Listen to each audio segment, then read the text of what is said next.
Hello my dear future blast. तो कैसे हैं आप सब। आज हम डिस्कस करने वाले हैं क्लास 12 केमिस्ट्री केमिकल काइनेटिक्स का सबसे प्यारा सा टॉपिक जिसका नाम है activation energy. And I know that कि एक्टिवेशन एनर्जी को लेकर आपको बहुत सारे कंफ्यूजन्स होंगे कि क्या होती है एक्टिवेशन एनर्जी।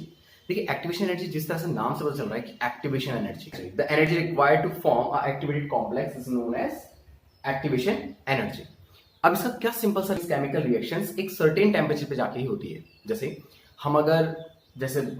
हम खाना बना रहे हैं, हम चावल बना रहे हैं, हम दाल बना रहे हैं, हम चाय बना रहे हैं, हम मैगी बना रहे हैं, तो इन सब में हम क्या करते हैं, उनको एक सर्टेन टेम्परेचर प्रोवाइड कराते हैं। सपोज मैं मैगी बनाना चाहता हूँ तो मैं अगर एक बीकर रखूँ, बीकर में मैगी डालूँ सॉरी उसमें मैगी डालूँ और तब बच्चों में अगर उसको हीट करना स्टार्ट करूँ तो क्या, अगर मैं उसको हीट ना करूँ तो क्या वो बन जाएंगे अपना आप ही?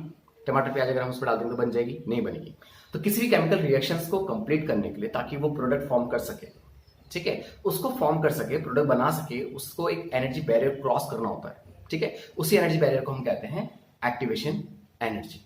ठीक है, किसी भी the energy required to produce a complex activated complex is known as activation energy. बहुत ही सिंपल सी डेफिनेशन है, बहुत ही सिंपल सा इसका डेरिवेशन भी है, बहुत सिंपल से इसके प्रूफ भी है। The energy required to form a activated complex is known as activation energy. बहुत ही सिंपल से वर्डिंग में। सो अगर कोई रिएक्टेंट, देखिए इसका सबसे पहले हम डालेंगे टॉपिक आज का एक्टिवेशन एनर्जी।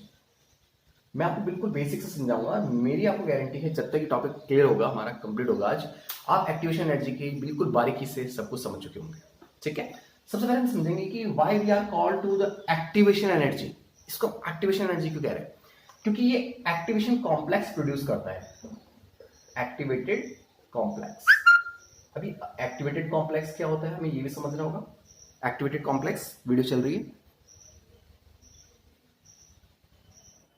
हाँ, वीडियो चल रही है। तो एक्टिवेटेड कॉम्प्लेक्स का मतलब क्या होता है? सपोज हमारे पास केमिकल रिएक्शन है, A plus B2 gives A B B, इसे हम कहते हैं एक्टिवेटेड कॉम्प्लेक्स। देखिए, A अगर B से रिएक्शन करना चाहता है तो इनके बीच में एक बॉन्ड फॉर्मेशन एनर्जी होगी, वो रिक्वायर्ड होगी। अगर वो एनर्जी आप इसे नहीं दोगे तो डिसॉल्व नहीं होगी, ये रिएक्शंस नहीं करेगा, ये प्रोडक्ट फॉर्म नहीं करेगा। अगर ये एनर्जी मिलने के बाद आपका ये क्या बना देता है, AB प्लस B। अभी हमने एक सिंपल सी रिएक्शन जो थी वो एज्यूम कर ली।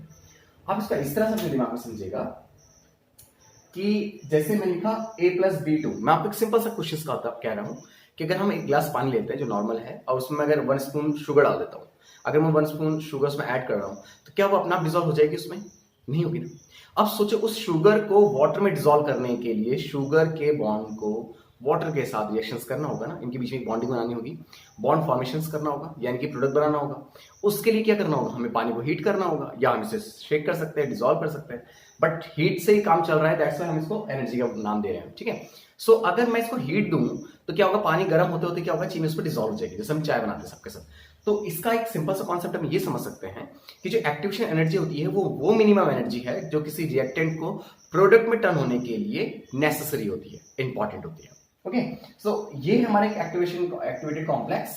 अब मैं आपको एक सिंपल सा फंडामेंटल्स का समझा रहा हूं पहले, फिर हम इसको बहुत ब्रीफली लेके जाएंगे for the exothermic and endothermic. फिलहाल आगे समझिए कि इस तरफ सपोज हमारे पास है एनर्जी, ठीक है, क्या है ये हमारे पास एनर्जी, ओके, एंड इस तरफ है हमारा प्रोग्रेस ऑफ रिएक्शंस,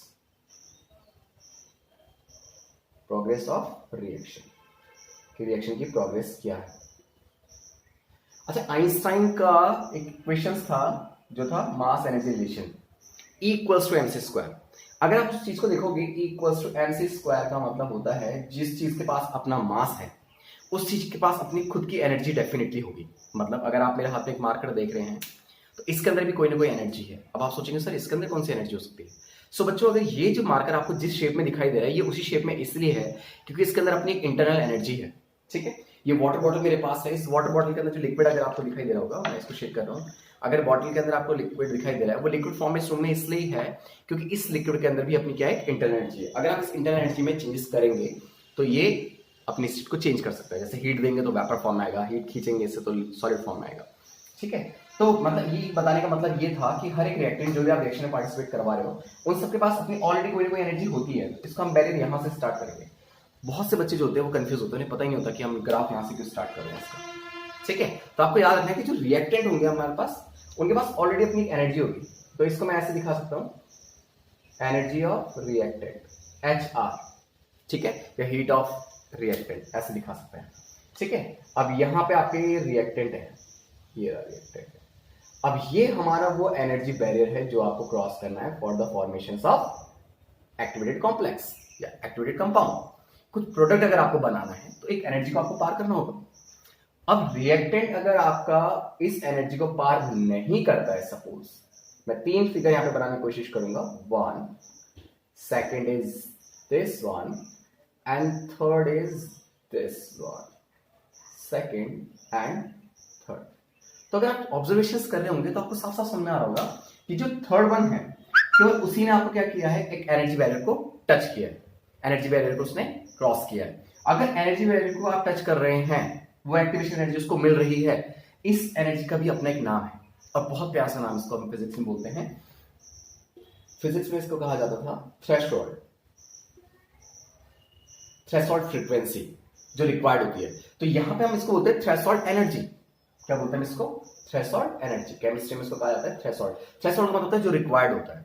ठीक है, तो रिएक्टेंट को रिक्वायर्ड था, आपने इसको दे दिया। अच्छा, केमिस्ट्री में बहुत से नामों से जाना जाता है। थ्रेशोल्ड एनर्जी की जगह हम इसको बोल सकते हैं एनर्जी बैरियर। अगर आप इसे ये नहीं बोल जानना चाहते तो हम इसे बोल सकते हैं एनर्जी बैरियर। ठीक है बच्चों, एनर्जी बैरियर का मतलब होता है कि ये तो आपको इसको एनर्जी देनी ही पड़ेगी तभी आपका प्रोडक्ट फॉर्म कर पाएगा। तो इसका मतलब ये प्रोडक्ट फॉर्म नहीं कर पा रही है, ये प्रोडक्ट फॉर्म नहीं कर पा रही है, सिर्फ एक ही चीज है जो प्रोडक्ट फॉर्म कर रही है, वो है थर्ड।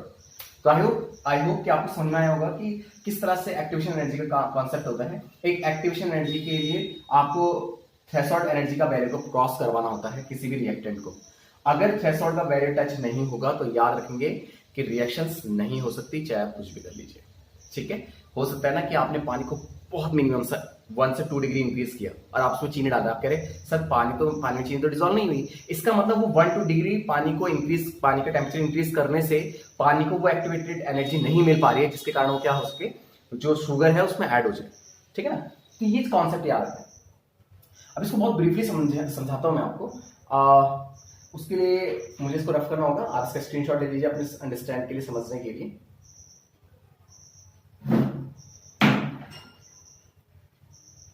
चलिए अब इसको बहुत ब्रीफली लेके चलते हैं और उसके लिए ज्यादा नहीं, इसी में मैं आपको 2 कॉन्सेप्ट समझाऊंगा बहुत डीपली। फर्स्ट नंबर का आता है, देखिए बहुत सी रिएक्शंस ऐसी होती हैं जो होंगी आपकी एंडोथर्मिक और बहुत सी रिएक्शन आपकी ऐसी होंगी जो होगी एक्सोथर्मिक। तो इस रिएक्शंस में हम ये समझेंगे कि कौन सी रिएक्शंस को हम एक्सोथर्मिक कह रहे हैं और कौन सी रिएक्शंस को हम एंडोथर्मिक कह रहे हैं। कॉन्सेप्ट बहुत इजी है, बहुत इजी है, समझ जाएंगे हमसे। देखिए सबसे पहले हम कर लेते हैं फॉर द एक्सोथर्मिक। किसके लिए कहते हैं सबसे पहले हम? एक्सोथर्मिक रिएक्शंस के लिए। एक्सोथर्मिक रिएक्शंस, सो नाम से प्रोड्यूस हो रहा है एक्सोथर्मिक, जो हीट को रिएक्टेंट की जो हीट है, एनर्जी है, वो रिलीज करेगा। ठीक है, और इसको समझना बहुत आसान भी है। देखिए सबसे पहले आप एक ग्राफ बनाइए, चलिए मैं इधर से समझाता हूँ, मुझे लगता है कि जैसे वो सेम होगा। तो यहां से मैंने क्या किया, यहां पे मैंने लिया एनर्जी और यहां पे मैंने मान लिया रिएक्शन का प्रोग्रेस ऑफ रिएक्शन, इस तरह को। अब मैंने ऑलरेडी आपको समझा चुका हूं कि रिएक्टेंट की खुद की अपनी एक एनर्जी होगी, जिसको एंथैल्पी ऑफ रिएक्टेंट कह सकते हैं। यहां से इसको एक एनर्जी बैरियर क्रॉस करना है, इसके बहुत सारे नाम है, इसको थ्रेशोल्ड एनर्जी बैरियर कहा जाता है, इसको एनर्जी बैरियर भी कहा जाता है। क्या कहते हैं हम इसको? Energy barrier.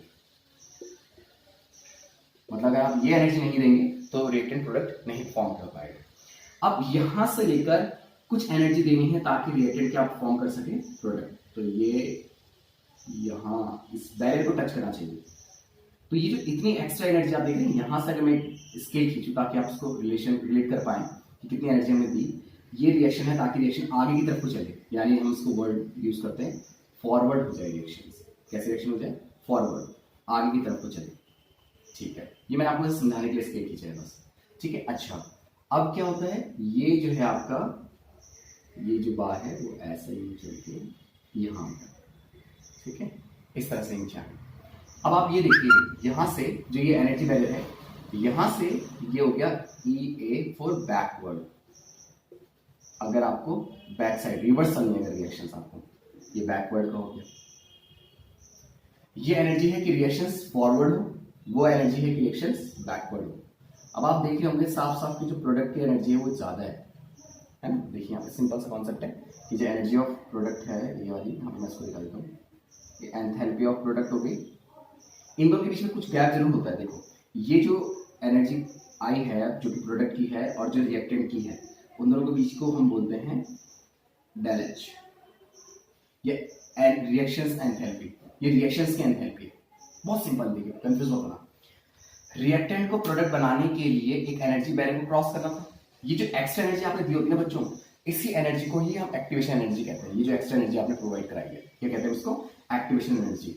अब क्या होता है, ये जो एक्टिवेशन एनर्जी ने जो कंपाउंड फॉर्म किया वो यहां तक फॉर्म हुआ है कंपाउंड, ठीक है। अब वो एनर्जी रिलीज करेगी क्योंकि बॉन्ड बन चुके हैं।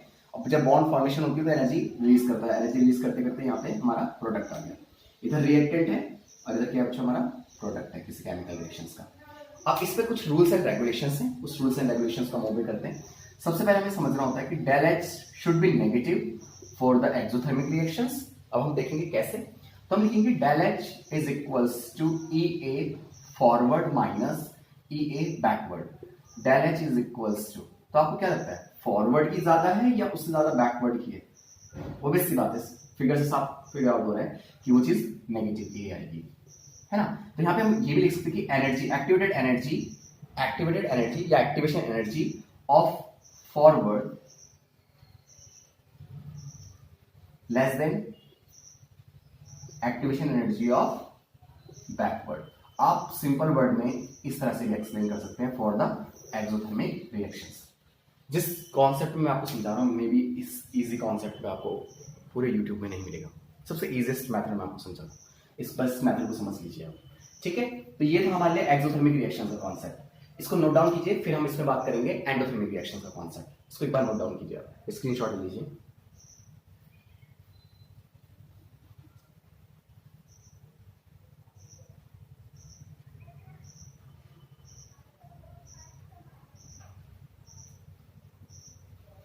ओके सो अभी मेरे को लगता है कि आपने नोट डाउन तो कर लिया होगा।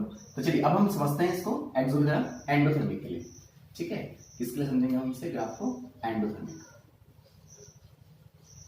Endothermic reactions. So endothermic reactions के लिए ज्यादा चेंजेस नहीं है। आपको याद रखना है कि एंडोथर्मिक वो होती है जिसमें एनर्जी रिक्वायर्ड होती है फॉरवर्ड में भी और किसी रिएक्शन कंप्लीट करने के लिए भी। सो मैं इसको एक बार थोड़ा साफ साफ बना दूं,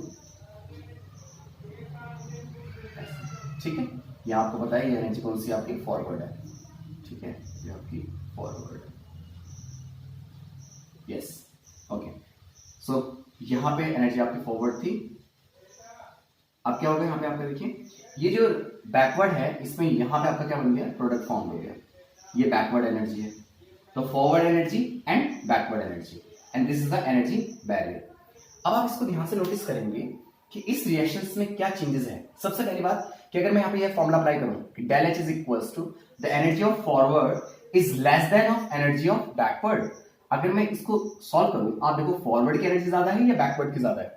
डेफिनेटली फॉरवर्ड की ज्यादा है। तो फॉरवर्ड में से अगर बैकवर्ड को माइनस करोगे तो आंसर नेगेटिव नहीं पॉजिटिव आएगा, पहला रूल, ठीक है। और क्योंकि फॉरवर्ड की एनर्जी ज्यादा है तो साइन आपकी बात चेंज रहेगा फॉर द एंडोथर्मिक रिएक्शंस।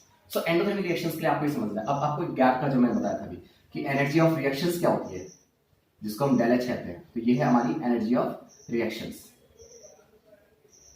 ठीक है। इसको क्या कहते हैं हम? Energy of reactions. कि रिएक्टेंट की एनर्जी प्रोडक्ट की एनर्जी के बीच में डिफरेंस है, उसको हम कहते हैं energy of reactions. So I hope आपको समझ में आया होगा। सो आज का जो टॉपिक था वो था हमारा एक्टिवेशन एनर्जी। अब मैंने कोशिश करी कि मैं आपको इसको समझा पाऊँ। आई डोंट नो कि मैं कितना हद तक सक्सेस हुआ उसको समझाने के लिए, बट ये इंपॉर्टेंट कॉन्सेप्ट है, आपको इसको अच्छे से पढ़ना चाहिए, ठीक है। एंडोथर्मिक वो रिएक्शंस होती है जिसमें हमें हीट देनी होती है। एक्सोथर्मिक वो रिएक्शंस होती है जो आफ्टर रिएक्शंस रिलीज करती है हीट को, ठीक है। सो फाइनल हो गया एक्टिवेशन एनर्जी। तो अगर आपको कोई भी कंफ्यूजन इस टॉपिक को लेके है तो प्लीज आस्क मी। तब तक के लिए थैंक यू सो मच। अपना प्यार इस वीडियो में दिखाते रहिएगा।